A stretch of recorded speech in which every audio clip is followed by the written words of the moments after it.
What I'm looking at here is this sort of sausage technique, which is really good. It allows us to neaten up these edges. As you can see on these edges, they're very messy at the moment. Okay, so what you do is take a really small piece of clay, tiny piece, and we're just going to roll that into a really sort of small sort of sausage shape. Okay, and we put that in the area where we want it. So just down here, I'm going to tidy up this little joint. Get yourself an appropriate tool. One of these is absolutely fine. And all we're going to do, just using that tool, bear in mind you don't want to use your hands too much, you dry out the clay, which is deadly, because then you get all these cracks. You can see where my sort of the cracks started to develop. And all you're going to do is just smooth that out. I'll try and do it without getting in the way. Smooth that all out. Perfect, so that's looking pretty good. Mind you don't distort the shape too much. Flatten that down at the top a little bit.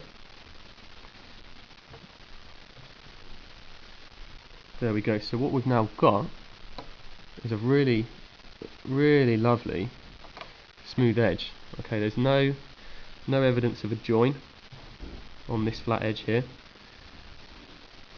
Okay, and there we can do this one as well. Sometimes you might not actually need the sausage, you can just sort of tweak the edge a little bit, but the sausage is really good. It gives you that extra piece of clay just to fill in those gaps really that might have appeared during the joining process. So we've got that really nice edge. Now also it's really important when you have a right angle sort of join, if I turn this right round, we've got this whole area in there. Now this is a really important time to use this sort of sausage technique. So very simply, just squidge yourself out that little shape. Okay, you don't need a huge amount. I'm going to tackle this a little section at a time, so I'm going to go, let's just tackle this area here first. It's probably a little bit too much actually.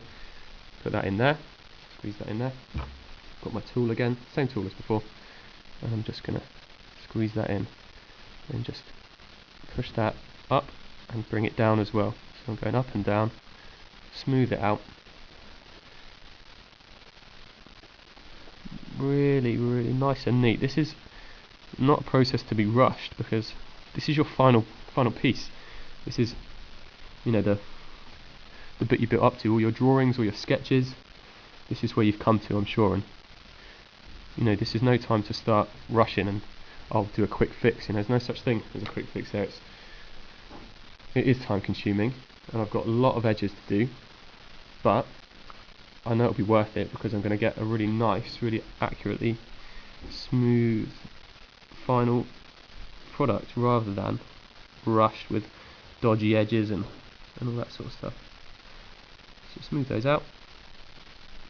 If you want to round your edges off, you can round them. I want mine kind of quite graphical, quite geometric, so I'm going to try and keep mine quite flat.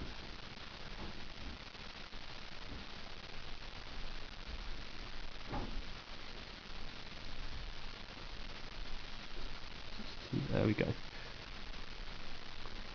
Okay, so I've got a couple of really nice joins now. Not only does this look better, but it's actually making the clay stronger. This really binds it. When it fires in the kiln, sometimes the clay can sort of separate. You know, if the slip hasn't held it well enough, it will separate. However, these edges, they're really strong, so they're gonna keep that together. So I'm 100% certain that that's not going to be separating in the kiln. That's going to stay together. So that's how you join, and that's how you really fix those joints together. It's all about that sausage technique. Don't forget it. Make sure you use that one.